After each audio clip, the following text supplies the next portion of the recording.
Que la grâce, la miséricorde et la paix de Dieu et de Jésus-Christ, notre Sauveur, soient avec vous dans la vérité et la charité. Amen. Sois attentif, ô mon peuple, toi qui es ma nation, prête-moi l'oreille, car la loi procédera de moi. Ma justice est proche et mon salut va paraître. Levez les yeux vers le ciel et regardez en bas sur la terre, car les cieux s'évanouiront comme une fumée. La terre tombera en lambeaux comme un vêtement, mais mon salut durera éternellement et ma justice n'aura point de fin. Frères et sœurs, bienvenue à sa présence. Rejoignons d'autres fidèles à ce deuxième dimanche de l'Avent pour louer et adorer le Seigneur. Le voici, c'est notre Dieu en qui nous avons confiance, et c'est lui qui nous sauve. Nous avons espéré en lui, tressaillons de joie et réjouissons-nous de son salut. Je vous invite à la prière. Éternel notre Dieu, nous te louons et nous te rendons grâce pour ta présence. Merci pour ta bonté et ta grâce pour ton peuple, ton Église. Dieu de bonté, nous ne pouvons pas compter tes bienfaits, ni proclamer comme il convient ta bonté, mais nous t'adorons pour ton merveilleux amour et nous te louons pour le salut que tu nous accordes. Dans nos faiblesses, tu es notre force. Dans nos souffrances, tu es notre consolation et notre paix. Sois béni pour l'évangile qui est parvenu jusqu'à nous. Veille et nous fais de la grâce de l'accueillir dans des cœurs humbles et croyants, afin que, saisissant tes promesses avec joie, nous vivions pour t'aimer et te servir. En Jésus-Christ notre Seigneur, nous te prions. Amen. Nous chantons « À Dieu soit la gloire ».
Écoutons la louange de Dieu.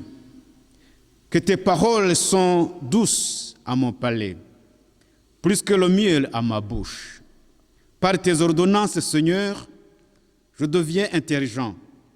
Ta parole est une lampe à mes pieds et une lumière sur mon sentier.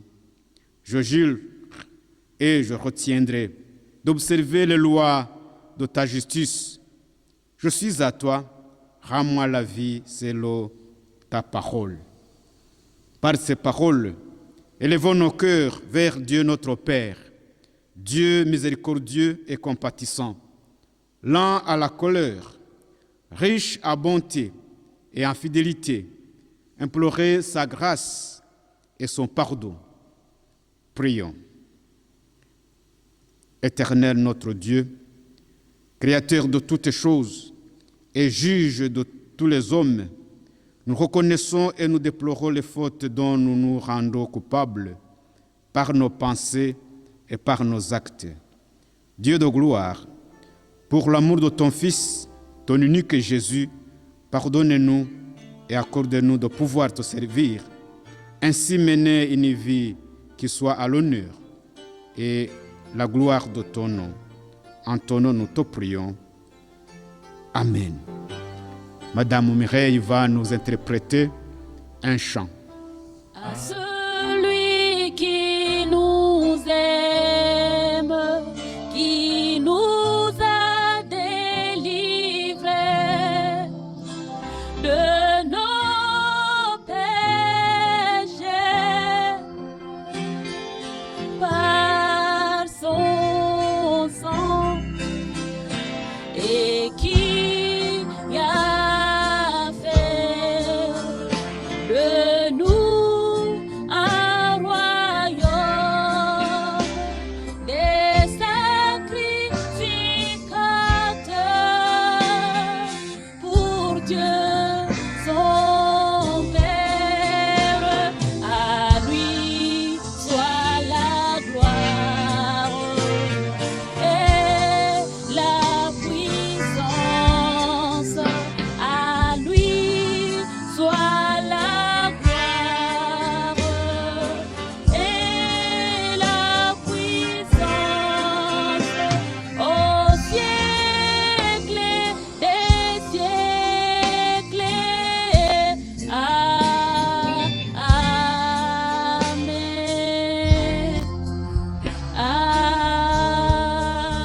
Amen.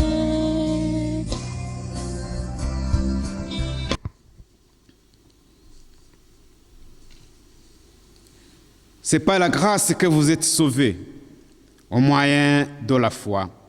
Et cela ne vient pas de vous, c'est le don de Dieu. Car Dieu a tant aimé le monde, qu'il a donné son Fils unique, afin que quiconque croit à lui ne périsse point, mais qu'il ait la vie éternelle. Ainsi, il n'y a donc maintenant aucune condamnation pour ceux qui sont en Jésus-Christ. Nous chantons quand les montagnes.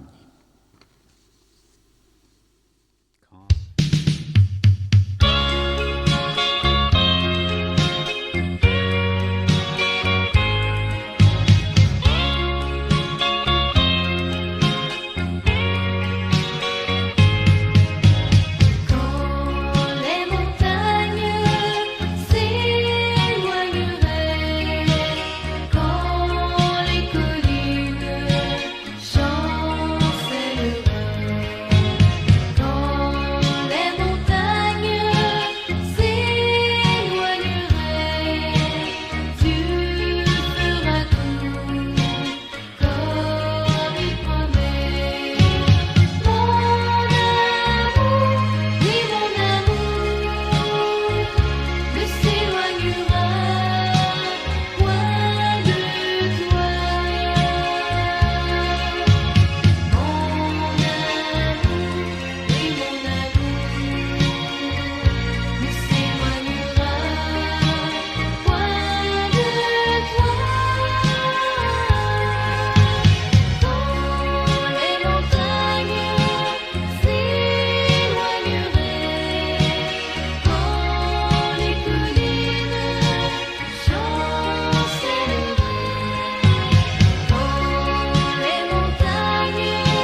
À présent, nous allons écouter la lecture des textes qui serviront de base pour notre méditation. La première lecture, c'est dans le livre d'Ésaïe 63, et nous lisons à partir du verset 11. Alors son peuple se souvint des anciens jours de Moïse. Où est celui qui les fit monter dans la mer avec le berger de son troupeau? Où est celui qui mettait au milieu d'eux son Esprit Saint, qui dirigeant la droite de Moïse par son bras glorieux, qui fendit les eaux devant eux pour se faire un nom éternel, qui les dirigea au travers des flots, comme un coursier dans le désert, sans brochance. Comme la bête qui descend dans la vallée, l'Esprit de l'Éternel les a menés au repos. C'est ainsi que tu as conduit ton peuple pour te faire un nom glorieux. Regarde du ciel et vois, ta demeure sainte et glorieuse. Où sont tes ailes et ta puissance? Le flémissement de tes entrailles et les compassions ne se font plus sentir envers moi. Tu es cependant notre Père, car Abraham ne nous connaît pas et Israël ignore qui nous sommes. C'est toi, Éternel, qui es notre Père, qui, dès l'éternité, t'appelle notre Sauveur. Pourquoi, ô Éternel, nous fais-tu errer loin de tes voies et endurcis-tu notre cœur contre ta crainte? Reviens, pour l'amour de tes serviteurs, des tribus de ton héritage. Ton peuple saint n'a possédé le pays que peu de temps. Nos ennemis ont foulé ton sanctuaire. Nous sommes depuis longtemps comme un peuple que tu ne gouvernes pas et qui n'est pas appelé de ton nom. Oh, si tu déchirais les cieux et si tu descendais, les montagnes s'abriraient devant toi. Comme s'allume un feu de bois sec, comme s'évapore l'eau qui bouillonne.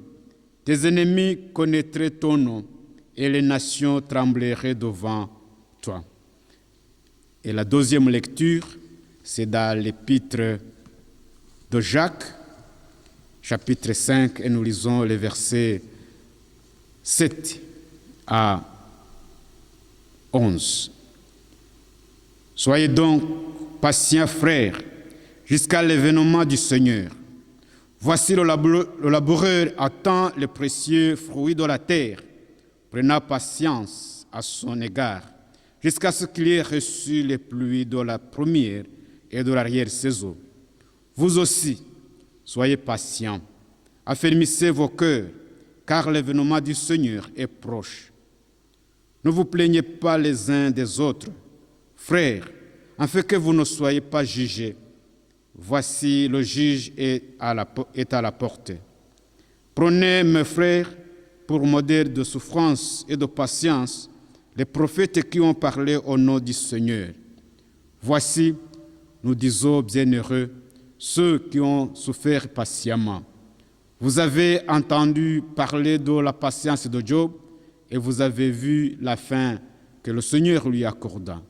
Car le Seigneur est plein de miséricorde et de compassion.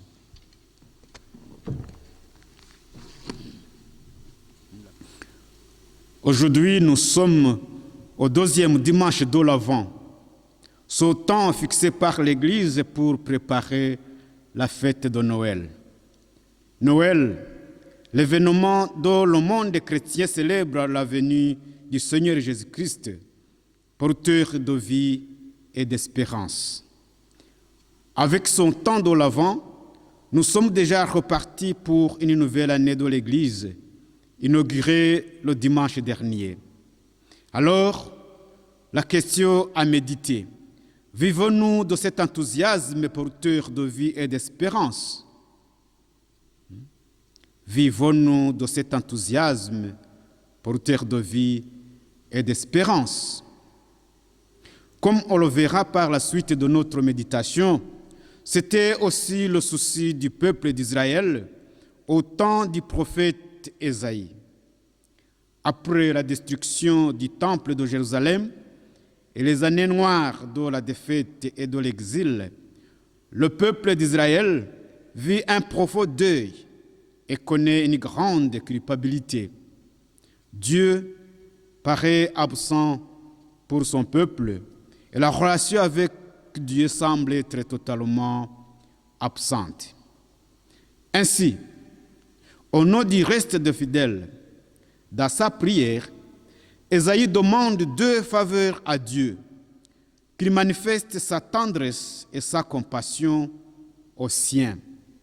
Mais avant d'adresser cette requête, il a d'abord énuméré les faveurs précédentes de l'Éternel, lui rappelant la bonté dont il a fait preuve par le passé.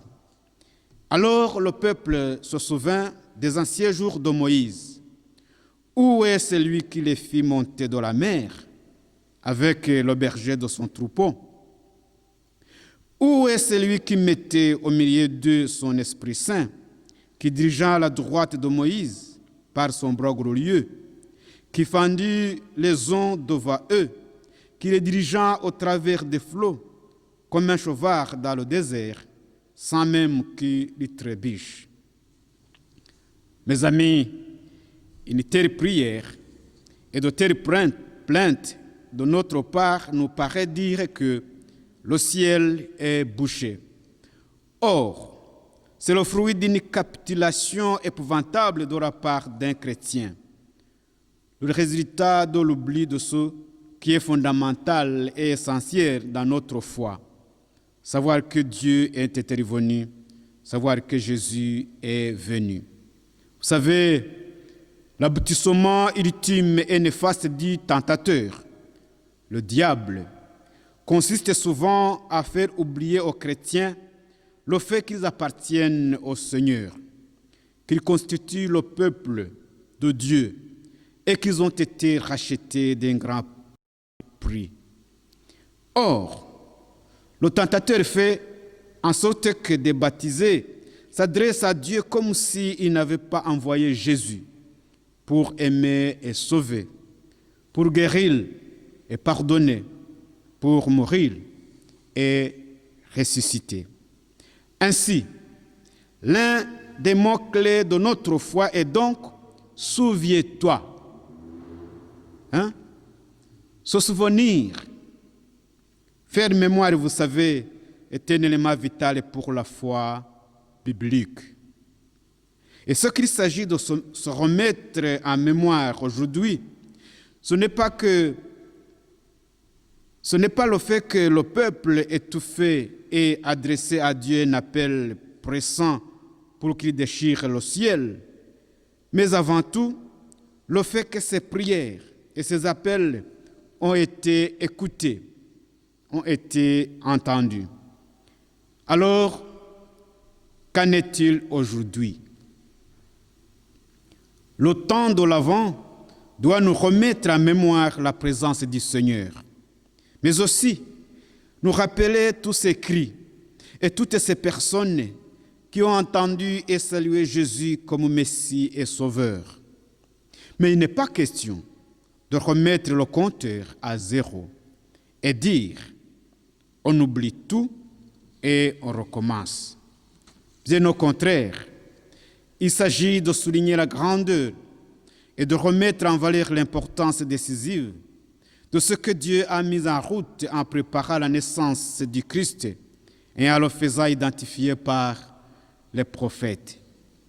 Dieu, lors de cette période de l'histoire du salut et de l'humanité, a pris part parmi nous. Il a déchiré le rideau qui permettrait au doute et l'angoisse de perdurer. Depuis Jésus-Christ, grâce à lui et par lui, Dieu, notre Père, est accessible et l'avenir est ouvert. Nous voyons maintenant le bout du tunnel et nous savons que notre avenir, tant personnel que collectif, est entre les mains de celui qui n'est pas venu nous écraser, bien au contraire, de celui qui nous a aimés et qui nous aime, l'amour insondable.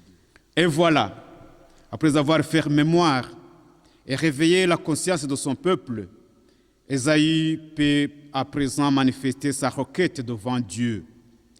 Il s'agit d'une lamentation. Il s'agit d'un cri de secours face à toutes les haines, face à l'injustice et les violences du monde. Regarde du ciel et vois. Où sont ton zèle et ta puissance? Les frémissements de tes entrailles et tes compassions ne se font plus sentir envers moi. Pourquoi nous fais-tu errer loin de tes voies et endurcis-tu notre cœur? Nous sommes depuis longtemps comme un peuple que tu ne gouvernes pas. Mes amis, derrière toutes ces questions, il y a celle-ci. Comment appréhender Dieu? Comment s'approcher ou se laisser approcher par Dieu? Vous savez, tout au long de la Bible, les serviteurs de Dieu ont connu ce questionnement. Aujourd'hui encore, ce type de questions, nous pouvons nous les poser. Entendons-nous Dieu à ce temps de l'Avent?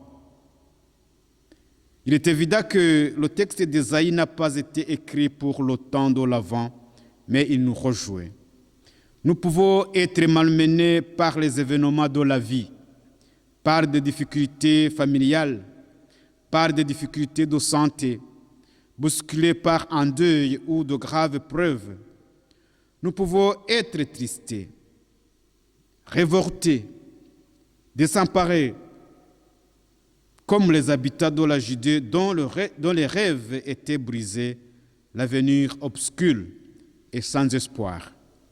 Mais la bonne nouvelle pour nous, c'est que les Saintes Écritures nous ont permis de redécouvrir. Dieu nous ouvre la voie d'accès à lui. Je suis le chemin, je suis la vérité et la vie, dit le Seigneur Jésus. Nous n'avons plus besoin de nous lamenter comme des gens sans espoir, des gens sans espérance et sans avenir. Dieu nous aime, Dieu nous accompagne et il nous porte. Dieu nous garde et nous pouvons toujours à nouveau entendre quelque chose de lui à cette fin d'année et pour l'année à venir.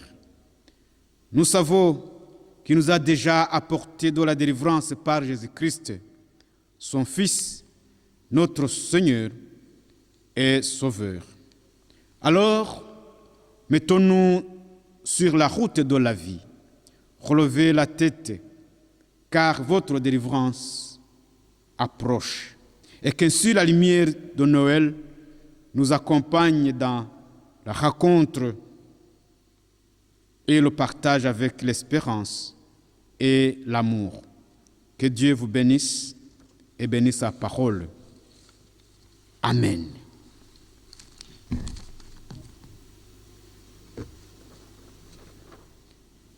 Et quelques annonces.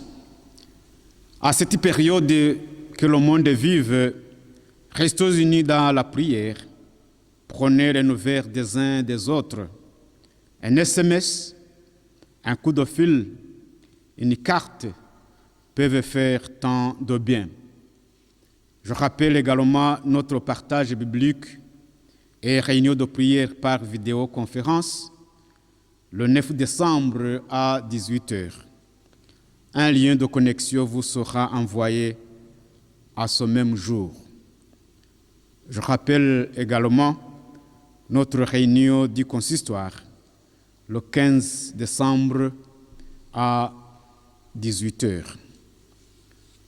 Frères et sœurs, c'est à ce moment du culte que nous avons l'occasion également d'offrir à Dieu notre offrande pour soutenir son service. Je vous invite de continuer à le faire en versant votre offrande et vos dons sur le compte de l'Église que vous trouvez sur la première page de notre journal sur le roc. Et à présent, C'est le moment de la prière d'intercession. C'est Baptiste qui va nous conduire dans ce moment d'intercession. Seigneur, Père éternel, Dieu aimant, nous te rendons grâce déjà pour l'occasion que tu nous donnes de partager ta parole ensemble malgré la situation actuelle. Nous te rendons grâce et nous te disons merci Seigneur, car ta compassion, ton amour sont grandes. Mon Dieu, mon roi, malgré cette situation, nous pouvons et nous devons nous lever et prier pour ceux qui en ont besoin. Alors Père, nous pensons à ceux qui sont plus faibles, les malades, ceux qui sont peut-être en dépression ou qui sont sous le poids de la solitude. Puisses-tu les accompagner, être près d'eux, penser leur cœur, Père. Nous prions pour les membres de nos familles, ceux qui peut-être sont atteints du Covid ou de d'autres maladies. Puisses-tu étendre ta main guérissante sur eux. Mon Dieu, mon Père, nous prions pour les pays. Puisses-tu, en cette crise sanitaire, donner les idées, les bonnes idées, celles qui conduisent à des solutions, Seigneur, aux personnes qui sont à la tête de ces pays. Puisses-tu aussi amener la paix dans les pays qui sont en guerre ou politiquement instables. Mon Dieu, mon roi, nous te prions pour la communauté de Jumet, notre communauté, notre Église. Nous pensons à tous les membres. Puisses-tu tous être avec nous dans notre chambre lorsque nous te louons, te prions et te méditons. Dans le nom puissant de Jésus, j'ai ainsi prié. Amen.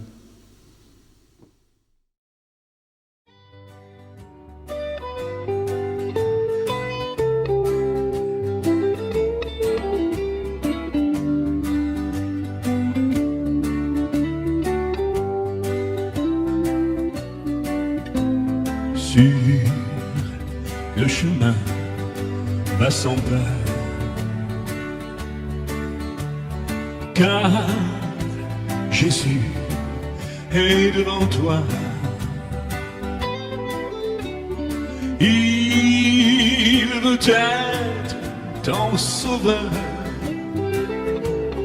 Oh, suis-le par la foi. Et maintenant saisis la main de ton sauveur, car lui seul te donne l'éternel bonheur.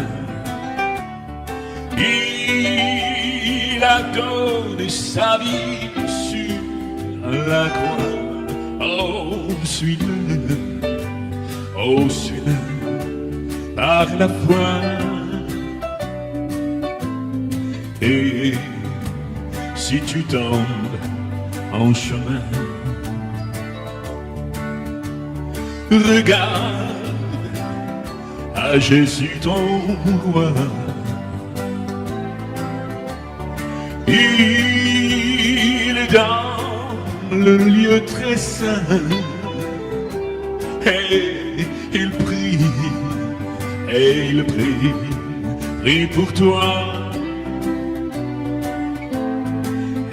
Maintenant saisis la main de ton sauveur, car lui seul te donne l'éternel bonheur. Il a donné sa vie sur la croix. Oh, suis-le par la foi.